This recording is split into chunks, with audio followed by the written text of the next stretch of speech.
Coming to you from Beaumont, this is your house call.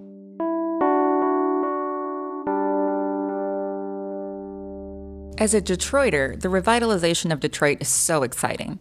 You know, Detroit is becoming a food mecca with restaurants popping up left and right. So one of my favorite things to do is check out the new restaurants downtown. So it was Saturday night, and I walked into this new restaurant and saw a family of four sitting next to me. You know, everyone was on their iPhone. You know, what looked like the father had his head down, buried in his phone, and the woman next to him was the same, as well as the two teenagers at the table. So one teen, though, would occasionally look up, but it was just for a selfie, and then she'd bring her phone right back down. So my waiter comes by, and I order, and I'm back to, being excited about my delicious meal that I'm about to experience. But I just kept glancing over at that table and saw this family still glued to their iPhones. No conversation going between the group at all. And it just got me thinking about a couple of patients that I saw the other day. One patient was struggling from social anxiety and found it impossible to connect with people. And then I had a female executive who told me that she was getting sick over and over again, working 8 to 10-hour days and would miss family functions. She was having trouble sleeping. And she said when she got home, she was just too tired to interact with anyone. And then my most recent cardiac patient told me that literally his heart was breaking from loneliness. Today we're going to talk about a disease that could affect any one of us at any stage of our lives, and its impacts are real and detrimental to our health: loneliness. Hello and welcome to the Beaumont HouseCall podcast. I'm Dr. Asha Shahjahan. Our goal is to give you information to help you and your families live healthier lives. My guest today is Betty Priscorn, Vice President of Community Health for Beaumont Health. Betty, thank you so much for being here today. Thank you for having me. Yeah, so Betty, we've all been lonely. I've been lonely, you've been lonely. I mean, loneliness really can grind us down and can affect our health, apparently. And, I was reading an article that the former Surgeon General, Vivek Murthy, had put out, and he was saying that being lonely is a serious consequence to your health, to the point that, you could have problems with heart disease, cancer, depression, diabetes, and suicide. And he even compared loneliness and social isolation to be associated with a reduction of lifespan, similar to smoking 15 cigarettes a day, and even it being a greater risk than being obese. So, this is crazy, Betty. As a physician, this is really alarming. You recently, were you in Atlanta, I think it was? Yes. Yeah, you were speaking at a national conference about this. Is loneliness an epidemic? I do think it is an epidemic. When you look at 1 in 5 Americans, that's 60 million people suffering from chronic loneliness, it does impact your health. As a physician, you know that. Whoa. You said 1 in 5? 1 in 5. Oh, so that's like us in the studio here, there's 5 of us. So you're saying one of us in this room is either struggling with loneliness or knows someone that's lonely? Absolutely. Oh, Absolutely. That's crazy. It was interesting. Nonprofit hospitals are required to do a community health needs assessment every 3 years. And we had done one 6 years ago. And it was often mentioned in our focus groups in the community. It was brought up in numerous regional hospital areas that loneliness was playing a big role in the health of individuals in the community. When we did our community health needs assessment at Beaumont in 2016, it was really shocking to me that in all 8 hospital regions, every single focus group in the community, loneliness was brought up as an issue that people were having that impacted health. And there was a lot of conversation about why is that. A lot of discussion focused on youth and the amount of social media technology that they're using. Instead of forming relationships, these kids are connected to their iPads, not learning how to talk to other people. You might go out to dinner and see, a family with, 2 parents and 2 children sitting at the table, and they're all on their cell phones. They're all on their iPads. And so you don't see families connecting in that way anymore. And it was interesting to me, a woman in one of the focus groups groups. We had talked about the different populations, about older people, that their children are grown and may have moved away. Families are more fragmented now. Years ago, you used to know your neighbors, you used to go and knock on their door. You very rarely see neighbors interacting and socializing anymore. It's interesting that you say that. So my mother and father are both from India. They're immigrants, and they came in the 1970s. And one of the things that my mom told me over and over again was that when she first came to this country, she was super lonely. And she said it really wasn't the culture shock as much, or, she said it was more so the fact that when she was in India, everyone knew each other. It was like Cheers. Everybody knows my name, and people would come over unexpectedly, and that was the norm. And then here in the States, she said she felt so isolated because the houses were spread apart. Nobody really knew their neighbors, especially in the winter months, people were inside. And so that was like the biggest thing that she struggled with when she first came to the States. So, it's interesting that you mentioned the fact that people don't really go over to each other's homes anymore. No, and it was interesting, the populations that we had in our focus groups too. We had educators, we had service group representation, we had people from the community there, and it was a common theme throughout our interviews with them about the impact of loneliness.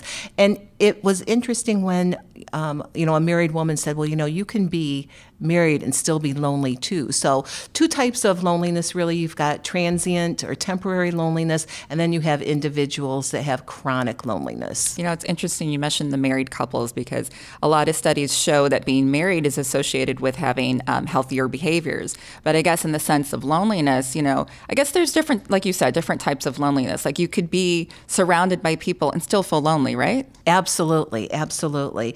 And there is a different, we all, as you had mentioned, we all experience loneliness at one time in our lives. If our children are going away to college, if we move to a new city, if we've had someone in our life pass away.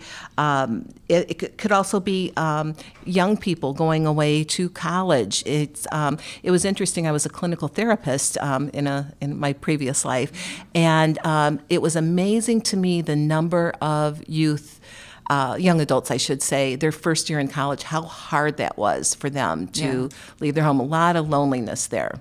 Yeah, and it's interesting that we talk about, we're talking about loneliness and the effect it has on health. And, some people might think, it's just more like psychological pain of being lonely. And we've all experienced it at one point. But, there's actual documentation from evidence-based studies about the decrease in your inflammatory response and the decreased regulation of cortisol, like the stress hormone, and the decrease in your immunity and the dysregulation of sleep. And to me, as a physician, I just find it so interesting that we focus on, obesity and making sure our patients, diet and exercise and making sure they get their cardiovascular screens. But if loneliness is such a huge indicator of health and can affect your health in the same ways as these other diseases, it's like, what are we really doing to help people or screen people? Have you seen anything related to that as far as screening?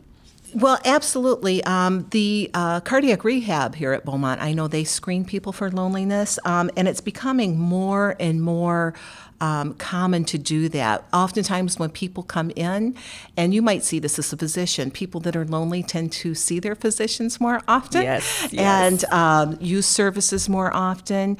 But, they oftentimes feel empty and alone and unwanted. So they crave human contact, but their state of mind can make it more difficult for them to initiate that contact also. I think having chronic disease itself can be isolating. I've had patients who are cancer survivors, and prior to having their diagnosis, they were happy with their family and friends, and all of a sudden they get the diagnosis of cancer, and their life changes in so many ways. But the one thing that changes a lot for them is their social connection and support, because they feel like no one understands what they're going through. And so I've seen a lot of relationship changes. If you get diagnosed with diabetes, suddenly you have to eat differently, or, you have to see the doctor more often, and it can really impact relationships. So, I really feel for my patients that are going through chronic illness and trying to find support. And it can be really isolating to have disease. And like you mentioned, I have patients coming in a lot, sometimes just to chat, and we'll just sort of talk about things. And I feel like loneliness is an important indicator. You know, you have this empty feeling, and which should be taken seriously, just like hunger or thirst or pain. And, you know, that kind of brings me to the fact of, you know, I think that loneliness should be considered a vital sign. What are your thoughts on that? I absolutely do think that that should happen. We know when patients come in and they might be talking about other symptoms. You had talked about chronic disease, but oftentimes people that are lonely may be drinking more. They may be doing things that otherwise would impact their health. So I do think you might be aware that the UK is much more progressive in treating and assessing loneliness. They actually have a minister, I think, of loneliness. Yeah, I heard in January they did appoint someone. I thought that was so progressive. It is, and they've got some great programs. They have a Silver Line where they have volunteers call and check on older adults. They have something that's called a men's shed where men can come together and connect and talk. So let's talk about that for a second. You know, we think about loneliness. A lot of times we think about the elderly population. We think about social media. We always think about, you know, the children. But men, that's an interesting population when we talk about loneliness, because I feel like women, and I might be biased being a woman, but we're more forthcoming in our feelings. We're more forthcoming in, you know, I feel lonely, I want to talk to someone, and we can just pick up the phone and call a girlfriend. You know, men don't really behave in the same way usually. You know, what are your thoughts about men? You know, it's interesting because I think men are brought out to be strong and independent, and it's much harder, I don't want to say for men to share their feelings, but they and oftentimes if you have a man who's a workaholic or their work is their focus of their life, it's much harder for them to form those connections. And oftentimes when men retire, that's when we're seeing a lot of issues of loneliness too. No one wants to have that big L loser on their forehead. So It's hard for men to reach out and say they're lonely. So we have to find ways to have people develop relationships better. Yes. And, you know, research has shown it's not having significant number of friends and relationships. You know, having 2 to 5 friends with solid relationships, not superficial relationships, but really has shown to have a great impact on health.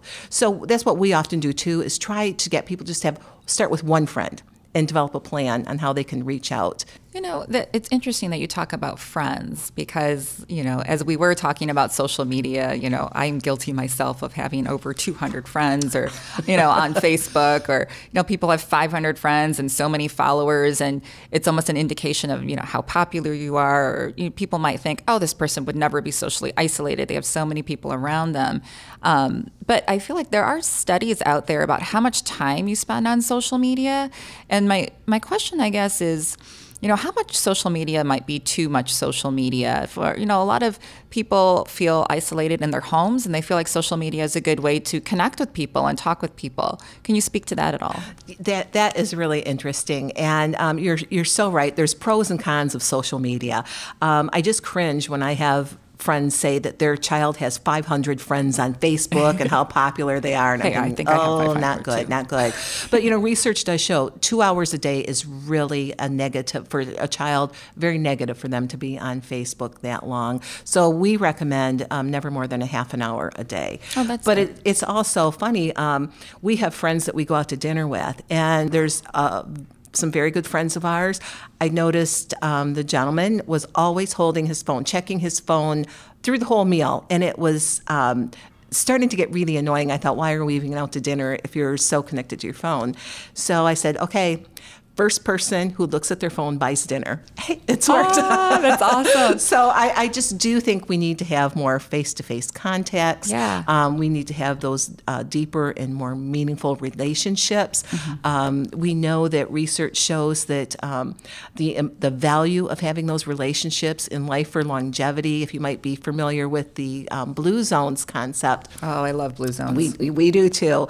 And what we do is try to emulate a lot of what they do, have people form groups and relationships, small groups where they call them Ys, that people that might be like themselves, that they can get to know better, come together, have that sense of community. There was a recent study in the UK that stated 3.6 million people aged 65 and older, television was their main form of company.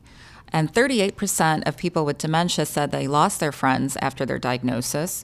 And about 8 out of 10 caregivers felt lonely or isolated as the result of looking after their loved one. And over 9 million adults are often or always lonely.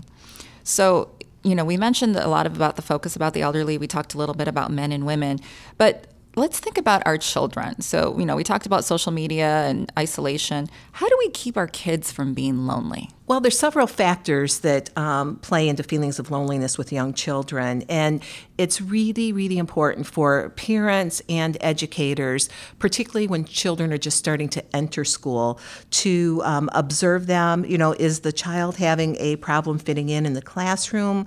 Are they being rejected by their peers? Are they lacking the social skills and knowledge that's needed to make friends? Mm-hmm. And so it's when you are a child and failure to socially connect with people, it's a reason for most school dropouts. One of the things I'm really proud of is we have 7 child and adolescent health centers in the Beaumont system, and these are very warm and welcoming centers.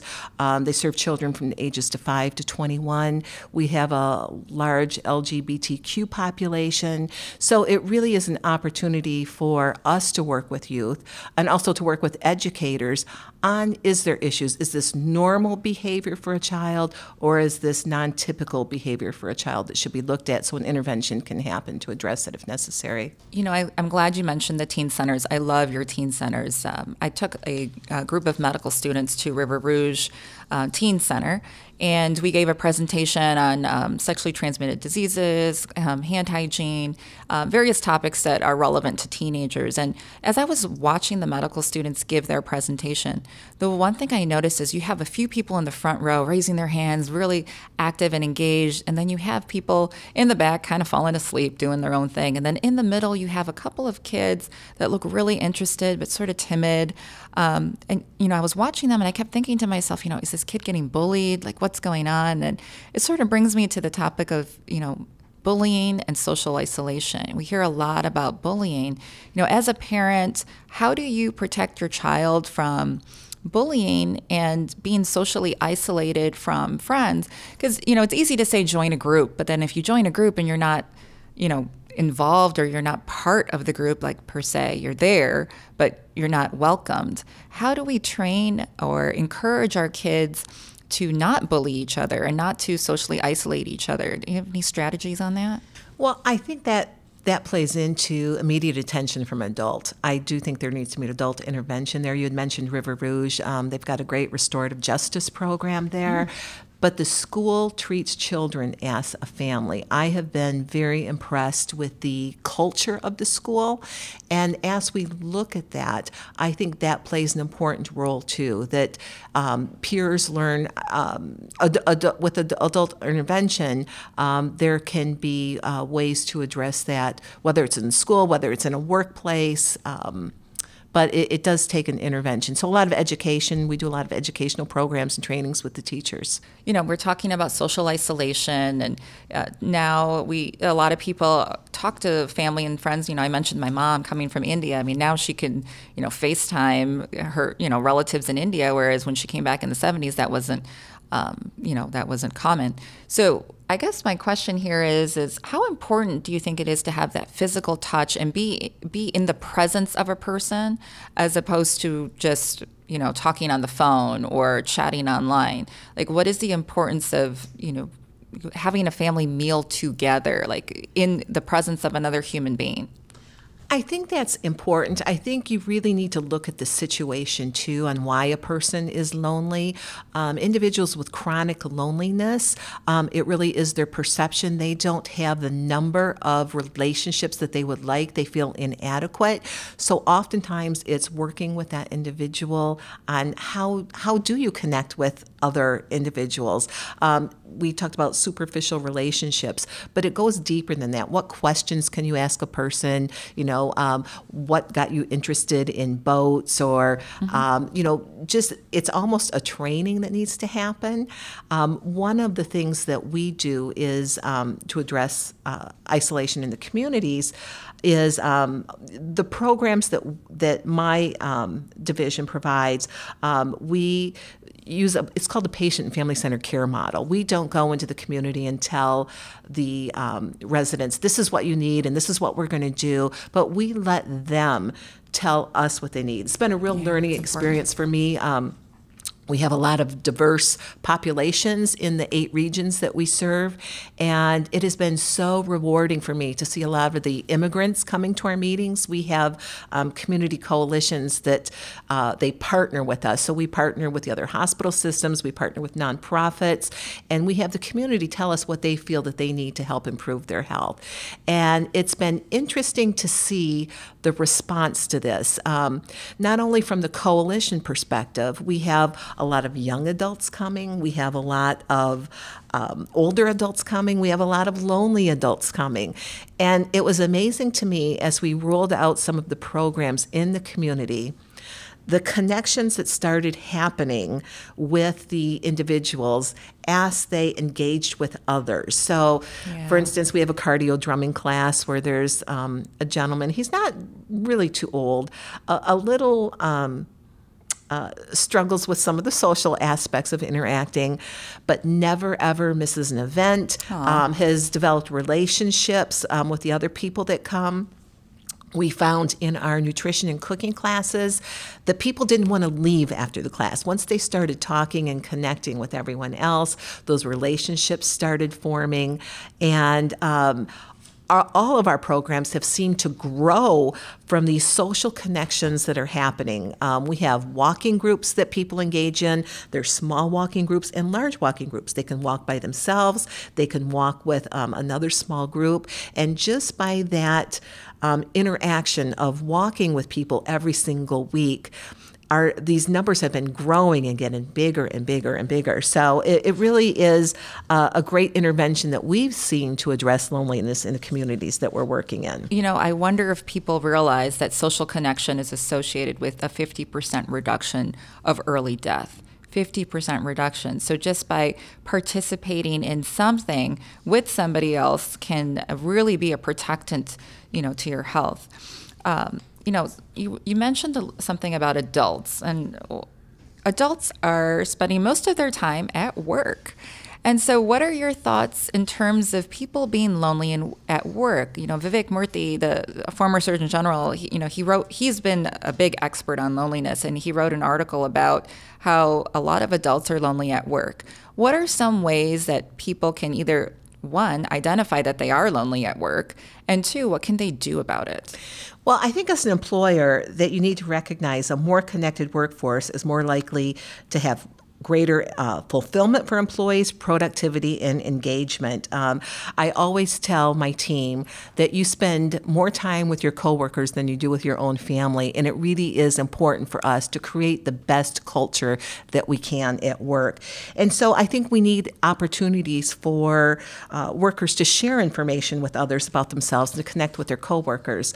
At our team meeting yesterday, we were talking about different personality styles, and we have a younger employee who talks. She's a real rah-rah, go-get-em type person, and she loves doing icebreakers. And I thought, what a great role for her with our team. Yeah. These safe things to do that people can share information. And I think the more you get to know your coworkers and make it a more enjoyable environment, I think that really helps employees to become engaged, to have those relationships at work. And I think it's employee retention, too, when you create that culture, that positive culture with your employees. It's funny that you mentioned that. I was just talking to a friend of mine the other day, and she told me how her husband's work, every Thursday they have a DJ that comes and just plays music, and everyone sort of gets up and starts dancing or whatever. And she said that she went to pick up her husband one day, and she's like, what is he doing? And she's like, what a cool workplace. But it does uplift the spirits. It does get people to interact with each other.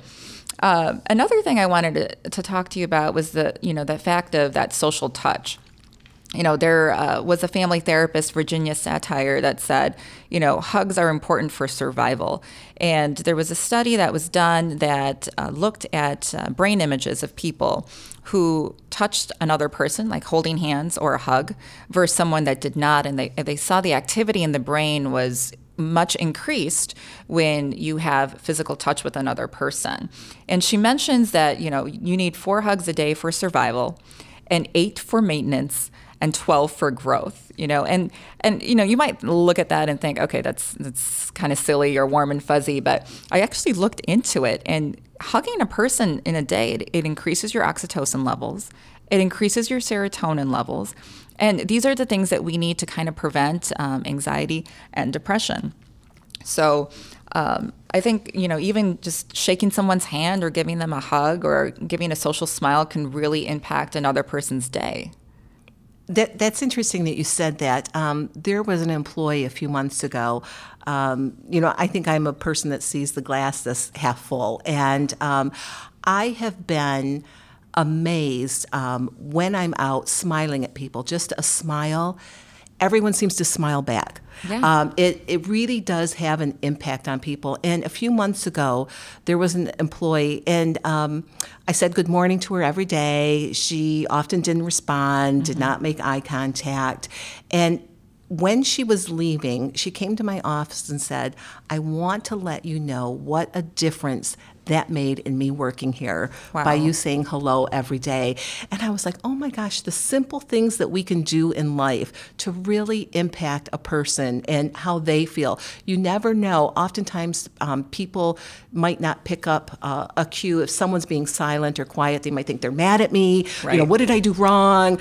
They don't like me. But you always really need to reframe what you're thinking. Maybe they're having a bad day. Maybe they experienced something terrible. But just knowing that such little simple things can change people's life. I mean, that really had a big impact on me about, wow, that was nothing. That was really nothing I did. Yeah, it took no effort from your end. No. A lot of people might feel uncomfortable to either admit that they're lonely or they may not even know if they're lonely. How do you suggest people tackle that, or who should they talk to, or how do they develop a plan for that? Well, there is a difference between temporary or transient loneliness and chronic loneliness. If someone has been chronically lonely, and this is more might be an issue to go and speak with a clinical therapist. If someone is experiencing temporary or transient loneliness, I would strongly encourage them when they visit their doctor to bring it up in a discussion. As a physician, what would be your advice on how a patient could best speak with their doctor about being lonely? Well, I think that, like you mentioned, this transient and chronic, when you're thinking of transient loneliness, you're at the prevention stage, sort Correct. of like, what can I do to prevent this from getting worse? And having a conversation with your doctor about that is great, because as a physician, I can give you, tips and evidence-based theories and suggestions that could help you. When you're at the chronic stage, you're really at the intervention stage. This is time that we really need to intervene and do something about this, because now you're starting to have some health effects. And I think it's perfectly acceptable, to sit with your doctor and say, hey, I'm struggling with this, or I need help with this. And a good time to say it, you might think, like, when do I really bring it up? We're talking about my sore throat, or, but I think when the physician says, any changes, anything new happening, that's a way to bring it up.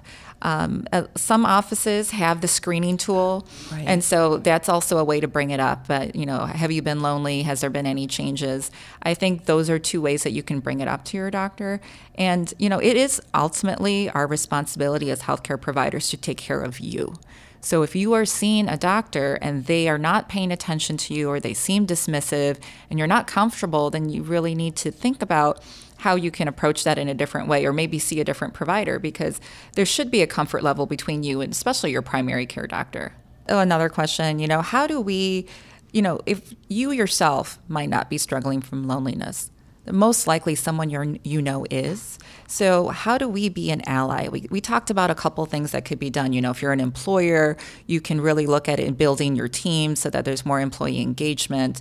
If you are living in a community, try to get involved in the community. But how can you be an ally? You were an ally to that lady that you were talking about. You smiled at her, that simple smile. But what else can we do to help our community be less lonely? And how do we really go about identifying loneliness in ourselves too? Well, I think the first thing that someone needs to look at is identifying if they are lonely. We had mentioned earlier, that is really hard to take a look at. It's a denial process. And many people that are social butterflies, you might not realize, but they could be very lonely too. It's, it really is how you perceive the relationships that you have. So I think it's, if you are feeling lonely, that you acknowledge it. Okay, what is I'm lonely. It is hard to do that.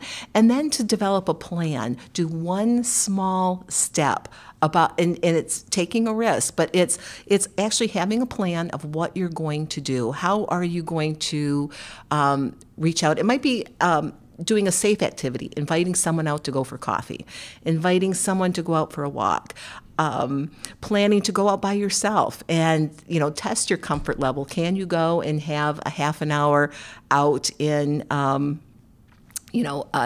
to a coffee shop and sitting there by yourself? So it really is having a plan in place and celebrating those small successes and trying one friend, just, developing that one really good relationship. I like that you say that. You mentioned earlier that if you're someone who's a workaholic and all of a sudden you retire, that you have this sense of loneliness, and you said, have a plan. I like that. As a family doctor, we focus on prevention a lot. And I think that if you are currently not lonely, you should also think about preventing yourself from becoming lonely in the future. We talked about different types of relationships, and you might have 2 or 3 friends, and I guess I would say sometimes you might have to reevaluate your friendships. So, there's all these 3 categories of friendships, and one is a structural friendship, whether or not you have a friend or not. Is there a physical person that you see regularly? So that's like a checkoff, yes or no. And then the second one is it functional? So does the relationship really feed you? Are you with someone that constantly is complaining to you all day long? You're not really getting anything out of the relationship? Or are you with a Debbie Downer that's constantly telling you like, oh my God, did you see the news? This many people died. And it's like all you hear is like negativity. So that's sort of the functional piece. And then the quality, the quality of the relationships, is it draining to you? Is it helping you be a better person? And I think that's where the social isolation, loneliness piece comes, in the fact that, we have a lot of relationships, but is it a really good quality relationship? And that is critical, Asha. You talked about quality and quantity. It's that quality of the relationships that you have. Absolutely. Well, fascinating conversation about loneliness and its effects on health. Thank you so much, Betty Priscorn, for being here today and helping us understand this loneliness epidemic. And I think, we need to be proactive. When are we going out for wine next, Yes, our own little social group that we have, developing our relationships. I'm looking forward to that. So my co-host, Dr. Nick Gilpin, and I are working on future Beaumont HouseCall podcasts. We'll explore innovations in cancer treatment, particularly the proton technology. We're also looking at smarter ways to help people manage diabetes and a podcast on mindfulness. We also want to remind you to send along any questions or suggestions to podcast@beaumont.org. In a future podcast, we'll be answering our mailbag. If you like what you heard on today's podcast, you can get more information at beaumont.org/podcast. We leave you today with this healthy thought.